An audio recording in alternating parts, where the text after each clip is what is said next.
Hello everybody, my name is Adam, and for this video I will be oven roasting tree forks and carving a natural slingshot. Now on one of my favorite nature walks, I discovered some deadfall and it had a really nice tree fork on it. This is the tree fork that I use in this video to make the natural slingshot. Now I figured there are so many trees laying on the ground, there's no point cutting up a live tree.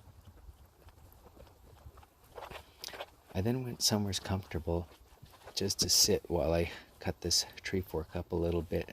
It makes it easier to take home and pack around. So I held this tree fork as if it were a slingshot, and I cut off about 4 inches away from both sides of my hand. Once I got it home, I started to clean them up. I removed all the moss and any debris that was on them. I had some other tree forks sitting around, so I took the bark off of 2 of them. I left bark on 2 of them, and then I wrapped some tin foil around another. This is just an experiment, and it was just something to do to have some fun. I first had the heat too high. I had it at 350 degrees Fahrenheit.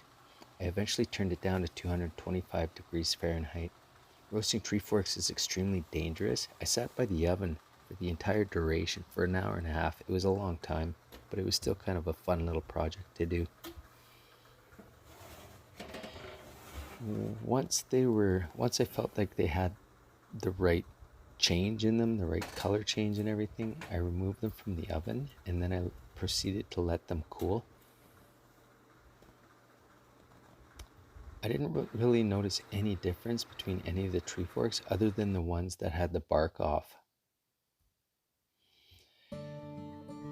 Once they were cool, I took them outside and I removed the bark. As you can see here in this clip, it definitely did something. It definitely roasted the tree fork. It charred a little bit on the one side because I had the heat on too high. Now this is very dangerous. I don't recommend doing it, but if you do not leave your oven while doing it.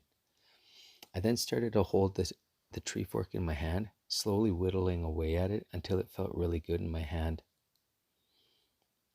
I added some band slots in it and some tube holes.